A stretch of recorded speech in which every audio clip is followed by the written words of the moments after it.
بالحق بشيرا ونذيرا وداعيا إلى الله بإذنه وسراجا منيرا فقد قال الله تعالى في كلامه المجيد والفرقانه الحميد أعوذ بالله من الشيطان الرجيم بسم الله الرحمن الرحيم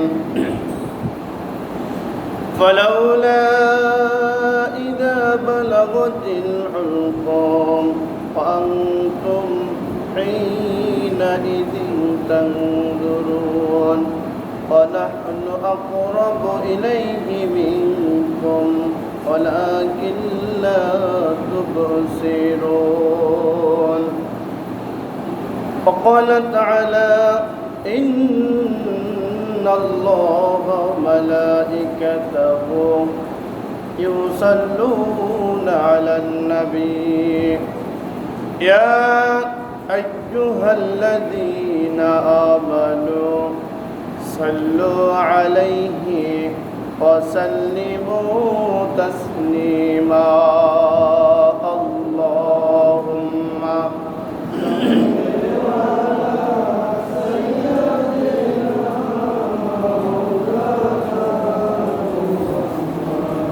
وعلى آل سيدنا حبيبنا محمد اللهم صل على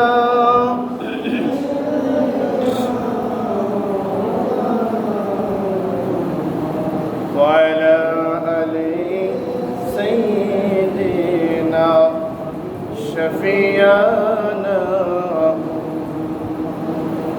نحمده ونصلي على رسوله الكريم উপস্থিত সম্মানিত মুসল্লিবৃন্দ আসসালামু আলাইকুম ওয়া রাহমাতুল্লাহ। আল্লাহ রাব্বুল আলামিনের দরবারে শুকরিয়া আদায় করছি। পবিত্র জুম্মার দিন তিনি আমাদেরকে দয়া করে যথাসময় মসজিদে এসে কোরআনে কারীম থেকে আলোচনা করার এবং শোনার পরিবেশে বসার তৌফিক দান করলেন। রব্বুল আলামিনের দরবারে শুকরিয়া আদায় করছি, সকলে বলছি আলহামদুলিল্লাহ। আর শুকরিয়া আদায় করছি যে আল্লাহ রব্বুল আলামিন অসংখ্য মানুষদের ভিতর থেকে শুধু মুসলমান নয়, পৃথিবীর অসংখ্য মানুষদের ভিতর থেকে বেছে বেছে আল্লাহ রাব্বুল আলামিনের দয়া করুণায় আমাদের এই সুযোগটা দিয়েছেন। দেখুন কত মানুষ ঘুরছে, কত মানুষ বিভিন্ন চিন্তা চেতনা নিয়ে বিভিন্নভাবে আল্লাহর নৈকট্য লাভের জন্য এক এক কায়দায় এক এক রকমের মানুষগুলা হলো বন্দিগি করে যাচ্ছে। আল্লাহ রাব্বুল আলামিন বিভিন্ন শয়তানি বিভিন্ন রাস্তা বিভিন্ন ওয়াসওয়াসা থেকে শয়তানের হেফাজত করে একমাত্র পথ যেটা নামাজের মাধ্যমে আল্লাহকে সেলট দেওয়া, সম্মান ইজ্জত করা, মুসলমানের ইমানদারের প্রমাণ দেওয়ার জন্য যেই সবচাইতে বড় কাজ সেটা হলো নামাজ। যথাসময় এই নামাজের উদ্দেশ্যে মসজিদে এসে আমাদের বসার তৌফিক আল্লাহ রাব্বুল আলামিন দান করলেন। রব্বুল আলামিনের দরবারে আরেকটি বার শুকরিয়া আদায় করছি। আমরা আবারও বলি আলহামদুলিল্লাহ। আল্লাহ রাব্বুল আলামিন কুরআনে কারীমের মধ্যে বলেন, وَإِذَا قُرِئَ الْقُرْآنُ فَاسْتَمِعُوا لَهُ وَأَنصِتُوا لَعَلَّكُمْ تُرْحَمُونَ। প্রকৃতপক্ষে ঈমানদার তারা, মুমিন তারা যারা হলো কোরআনের আলোচনা যেখানে শুরু হয়ে যায়, তেলাওয়াত শুরু হয়ে যায়, কোরআনের ওয়াজ শুরু হয়, আজানের ধ্বনি কানে চলে আসে, ওই মুমিনগুলার মনকে নরম করে নরম হয়ে যায়, আমি আল্লাহর দিকে ধাবিত হয়, এমন নরম হয়ে যায়। এই আওয়াজ কানে যাওয়ার সাথে সাথেই আমার সান্নিধ্য লাভ ব্যতীত তাদের আর পৃথিবীর কোনো কাজকে প্রাধান্য তারা দেয় না। এরা হলো প্রকৃত মুমিন। আল্লাহ যেন আমাদের সেই প্রকৃত মুমিনের তালিকায় কবুল করেন, আমরা বলি আমিন। দেখুন, আজকের যে আলোচনা হবে সেটা হলো মৃত্যুর যন্ত্রণা থেকে বাঁচানোর কেউ নাই। এরপরে কিছু কথা আলোচনা হবে ইনশাআল্লাহ। দেখুন, যত মানুষ আমরা ঘোরাফেরা করছি, চিন্তা চেতনায় চলছি ফিরছি, প্রত্যেকটি মানুষকে যদি জিজ্ঞাসা করা যায়, একজন পাগলকেও যদি জিজ্ঞাসা করা যায় আল্লাহ বলতে কেউ আছে কিনা, পাগলও কিন্তু বলবে যে হ্যাঁ আল্লাহ কিন্তু আছে। কোথায় থাকে সেটা না জানলেও জানে যে আল্লাহ একজন আছে। আমরা যারা জ্ঞান সম্পূর্ণ ব্যক্তি, আমরা যারা পাগল নয়, জ্ঞানবান ব্যক্তি যারা, আমরাও জানি যে আল্লাহ একজন আছেন। আবার এই পৃথিবীতে যারা ঈমান নিয়ে আসছে, মুসলমানের সন্তান, নামাজের জন্য তাদের আপনি বলুন, দেখবেন কেউ বলে না ধর তো নামাজ জীবনে পড়া লাগে নাই। ওনারা বলে পড়তে হবে, নামাজ না পড়ার কোনো রাস্তা নাই গো, নামাজ ছাড়া উপায় নাই। এতটুকু স্বীকার করে যে নামাজ ছাড়া তো উপায় নাই, উপায় নাই উনি স্বীকার করছে ঠিক, কিন্তু মানছে না। না মানার পিছনে ইবলিস দাঁড়িয়ে আছে, ইবলিস দাঁড়িয়ে তাকে তালমাতাল করে দিচ্ছে। ইতিহাস সাক্ষী দেয়,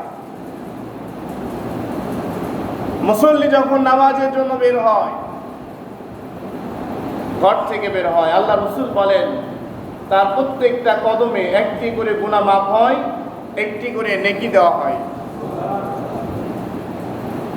জুম্মার নামাজের দিন একটি মানুষ যদি সিদ্ধান্ত নেয় আমি নামাজের উদ্দেশ্যে রওনা দিলাম, বাড়ি থেকে বের হলো, আজানের ডাকে সাড়া দিয়ে বাড়ি থেকে রওনা দিয়েছেন, পথের মাঝে কোনো আড্ডা নাই, গল্প নাই, তামাশা নাই, যথাসময় মসজিদে এসে যেই জায়গায় দাঁড়িয়েছেন, জায়গা পেয়েছেন, সেখানে চুপচাপ বসে কোরআনের আলোচনা শুনছেন, নামাজ পড়ছেন, নামাজ শেষ হয়েছে, আবার পুনরায় ঘরে ফিরেছেন, আপনার আমল নামায় আল্লাহ রাব্বুল আলামিন একটি কবুল হজের সওয়াব দান করে দিবেন।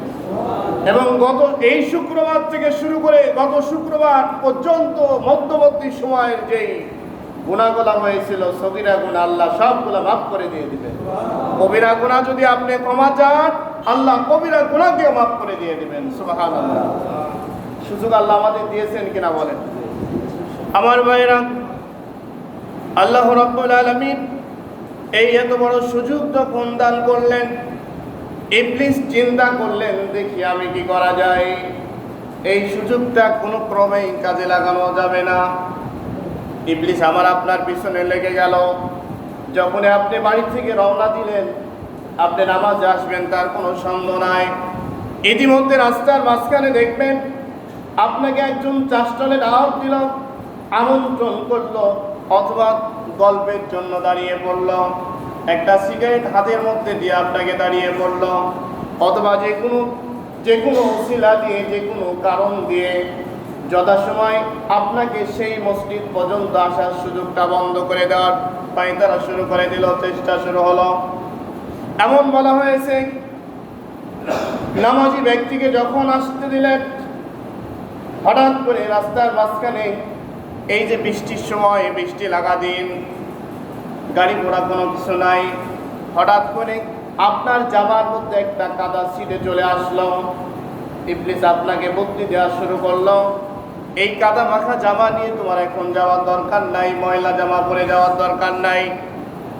আপনি যদি সত্যিকার ইমানদার হয়ে থাকেন, একজন ইমানদার কখনো নামাজ বাদ দিবে না। পৃথিবীর সমস্ত কাজের চাইতে তার কাছে সবচাইতে প্রিয় হলো নামাজ।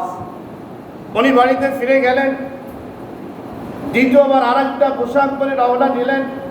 আবার মাঝপথে এসে এমন একটি ঘটনা ঘটে গেল, আবার বাড়িতে ফিরে গেলেন।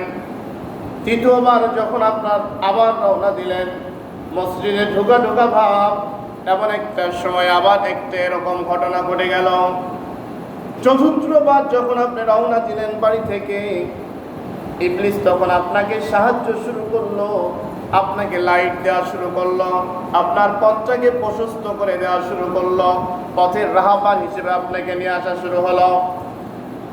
এমন অবস্থায় মসজিদের ভিতরে আপনাকে ঢুকাই দিয়ে বাহিরে চলে গেল। ইবলিসের আরো কিছু গোষ্ঠীরা জিজ্ঞাসা করলেন, কি ব্যাপার, একজন নামাজি মানুষকে এই কাজ কেন করলেন? উনি বললেন, এই মানুষটাকে প্রথমে পদক্ষেপ নিলাম, দ্বিতীয়বার নিলাম, তৃতীয়বার নিলাম, চতুর্থবার দেখলাম এই মানুষটা কোনো ক্রমেই নামাজ থেকে দূরে সরে যায় না। তখন আমি চিন্তা করলাম, পঞ্চম সপ্তাহ যদি সুযোগটা আমি দিয়ে দিই, না জানি এর চাইতে আরো বড় কঠিন কোনো কাজ করে ফেলে দিবে, যে কাজটার কারণে আমি ইবলিস কিয়ামত পর্যন্ত তার কাছে কোনোদিন যেতে পারবো না। সেই কারণে আমি সেই সুযোগটা দিলাম না। আমার ভাইয়ের ইতিহাস সাক্ষী দেয়, তার বাস্তব রূপরেখা আপনি তাকিয়ে দেখুন। বিভিন্ন জায়গায় নামাজের জন্য যখন মসজিদে আমরা রওনা দিই, সেই সময় মনের মধ্যে নানান রকমের উকি ঝুঁকি দেয়, নানান রকমের চিন্তা চেতনা হওয়ার কারণে কোরআন হাদিসের আলোচনা শোনা সত্ত্বেও, জ্ঞান অর্জন করা সত্ত্বেও আমরা কোনো ক্রমে অসংখ্য মুসল্লি এমন আছি, অসংখ্য মানুষ এমন আছি, যথাসময় ওই মসজিদ পর্যন্ত আমরা যেতে পারছি না। আছে না বলেন? তার মূল কারণ হলো আমাদের পিছনে কে লাগছে বলেন? ইবলিস। ইবলিস লাগার কারণে আল্লাহ রাব্বুল আলামিন আরেক জায়গায় বলেন, ইয়া আইয়ুহাল্লাযীনা আমানু ইন্নাকা কাদিহুন ইলা রাব্বিকা কাদহান ফামুলাকি। আল্লাহ রাব্বুল আলামিন বলতেছেন, শোনো, তোমাদেরকে পথভ্রষ্ট করার সবচাইতে বড় কারণটা কি? সবচাইতে বড় তোমাদের এই পথভ্রষ্ট করার মধ্যে সবচাইতে বড় ভূমিকা কার? আল্লাহ রাব্বুল আলামিন ওই জায়গায় পরিষ্কার করে বললেন, ইবলিস তোমাদের কাঁধের উপরে ভর করার কারণে, ইবলিস তোমাদের উপরে সওয়ার করার কারণে। আর বর্তমান তো ইবলিস আমাদের কাছে আসাও প্রয়োজন হয় না। ইবলিস কেন আসবে? অসংখ্য মানুষ এমন রয়েছে যাদের কাছে ইবলিস বছরে একটি দিনের জন্য আসা চিন্তা চেতনা মাথায় দেয় না। কেন নেয় না? অনেক মানুষ জুম্মা নামাজ জীবনে কয়দিন পড়েছে জুম্মার নামাজ, এমন অনেকেই বলতে পারে না। ঈদের নামাজ পর্যন্ত পড়ে না, এমন মুসল্লি নাই বলে। যদি বা কোনো সময় জানাজায় যাইতেই যদি হয়, জানাজায় যাওয়ার পরে দেখবেন ওযু ঠিক আছে কিনা সেও জানে না। জানাজায় খেয়াল করে দেখুন, জানাজার নামাজ, তার পূর্বে জোহরের নামাজের পরে জানাজা হবে। জোহরের নামাজ ছিল ফরজ আইন, মসজিদের সামনে জানাজা। কিছু মানুষ মুসল্লি ভাইয়ের আগেই গিয়েছেন, সেখানে বিভিন্ন জায়গায় এলোমেলো দাঁড়িয়ে আছেন। জোহরের নামাজ শেষ হয়ে যাচ্ছে, উনি গল্প তামাশায় শেষ করছেন। এরপরে জানাজা শুরু হলো। জানাজায় গিয়ে কাঁধে কাঁধ বেঁধে নামাজে দাঁড়ালেন। ইমাম সাহেব আলোচনা করতেছেন, ওনার সহ্য হচ্ছে না, সময় চলে যাচ্ছে, এত আলোচনা দরকারটা কি, এত এই কাজ করা দরকারটা কি? সুযোগ পেয়েছি ইমামরা, জানাজায় গেলেই বিরক্ত হয়ে যায়, টাইম যেন ঠিক থাকে। দেখেন, নামাজ শেষ, জানাজার নামাজ শেষ হওয়ার সাথে সাথেই আগে চরিত্র পরের চরিত্র এক হয়ে যায়। আসলে ওই ব্যক্তির জন্য আগে কিন্তু জানাজার নামাজ নয়, আগে জোহরের নামাজ ফরজ ছিল। এবং এই বেনামাজি আপনার জানাজায় লক্ষ লক্ষ যদি যায়, মনে করুন আপনি হাটে গেলেন, বাজারে গেলেন, অসংখ্য জিনিস আপনি দেখতে পাচ্ছেন চোখের সামনে, মনের মধ্যে চায় এটা একটু কিনলে ভালো হতো, এটা যদি বাড়িতে নিয়ে যেতাম, ছেলে মেয়েকে দিতাম ভালো লাগতো, নিজে যদি একটু খাইতাম ভালো লাগতো। কিন্তু আসলে পকেটে টাকা নাই, ভিতরেই উদয়টা হলো ভিতরে, তখন চিন্তা রাখতে হয় টাকা যখন হবে তখনই কিনবো। এরকম চিন্তা চেতনা হয় না আপনাদের? এই যে টাকা না থাকাই কল্পনা হচ্ছে, স্বপ্ন যাচ্ছে, কিন্তু আমার টাকা না থাকার জন্য কিন্তু আমি কিনি নাই। তাহলে টাকা যদি থাকতো তাহলে কি বাজারের ব্যাগটা আমি ভরতে পারতাম কিনা বলেন? আমার দানও করতে পারতাম, যা খুশি তাই করতে পারতাম, কাউকে দিয়ে দিই, বাড়িতে নিয়ে আসি, অথবা পেটের মধ্যে ঢুকাই, ইচ্ছা মতো আপনি 3টা কাজই করতে পারতেন। কিন্তু নাই হলো পকেটে টাকা, আপনি মনের সান্ত্বনা দিয়ে বাড়িতে চলে আসলেন। ঠিক একই কায়দায় জানাজায় গিয়েছেন দোয়া দেওয়ার জন্য। আপনার ভাই বলেন, বন্ধু বলেন, আপনজন বলেন, যে কেউ বলেন না কেন, জানাজা শব্দের অর্থ হলো দোয়া। আপনি দোয়া দিতে গেলেন, দোয়া দিতে গিয়ে আপনি নিজের দোয়াই তো জানেন না, নামাজই তো আপনার নাই। আপনি যতই চেষ্টা করেন, যতই বলেন আল্লাহ জান্নাত দিও লোকটাকে, আল্লাহ মাফ করে দিও লোকটাকে, যা কিছু আপনি বললেন ওই জায়গায়, বাজার যেমন আপনার দ্বারাই সম্ভব নয়, আপনার বন্ধুর জন্য এই কাজটিও তেমন সম্ভব নয়। তাহলে কি করতে হবে? আপনার নিজের আমল প্রস্তুতি করতে হবে, আগে আল্লাহর হুকুম মানতে হবে। জোহরের নামাজ ফরজ ছিল, নামাজটা পড়ে এরপরে জানাজায় গিয়ে আল্লাহর কাছে দোয়া করুন, আপনার দোয়া কবুল হওয়ার সম্ভাবনা রয়েছে। ইচ্ছাকৃতভাবে নামাজ যদি কেউ তলব করে সে কুফরি করে, ইচ্ছাকৃতভাবে নামাজ তলব করলে সে কাফের হয়ে যায়, মুনাফিক হয়ে যায়, ফাসিক হয়ে যায়। অস্বীকার করার নামই হলো কাফের। আমরা মনে করি কাফের শব্দটা বড় কিছু গালি মনে হয় না, অদৃশ্য। আপনি অস্বীকার করেছেন, মনে করুন এই যে দোকানটা খোলা, সমস্ত মানুষ বলছে দোকানটা খোলা আছে, আপনি বলছেন না খোলা না, এটা বন্ধ। এরা স্বীকার করলেন না অস্বীকার করলেন? অস্বীকার করলো না, বলেন। অস্বীকার করার নামই হলো কাফের। কিন্তু সব চাইতে কাফের চাইতে ভয়ঙ্কর অপরাধকারী হলো মুনাফিক। এজন্য সম্মানিত উপস্থিতি, আমরা আল্লাহ রাব্বুল আলামিনের যে দিক নির্দেশনা নিয়ে চলছি, আমাদের প্রথম লক্ষ্যটা, উদ্দেশ্যটা হওয়া দরকার আল্লাহর জন্য। কার জন্য বলেন? আমাদের সব কিছু দিয়ে যেন আল্লাহর জন্য আমরা আমাদের নিজের জীবন, জৈব অর্থ সম্পদ সবগুলাকে বিলীন করতে পারি, আল্লাহর জন্য অক্ষ করতে পারি। আল্লাহ কবুল যেন করেন, আমরা সকলে বলে আমিন। সম্মানিত উপস্থিতি, আলোচনা হলো, আল্লাহ বলছেন মৃত্যুর যন্ত্রণা কেউ ঠেকাইতে পারবে না। আসলে কি আমরা পারবো বলেন? মৃত্যুর যন্ত্রণা ঠেকাতে কেউ কি পারবো বলেন? কেউ পারবো না। কেন? দেখুন, যাদের চোখের সামনে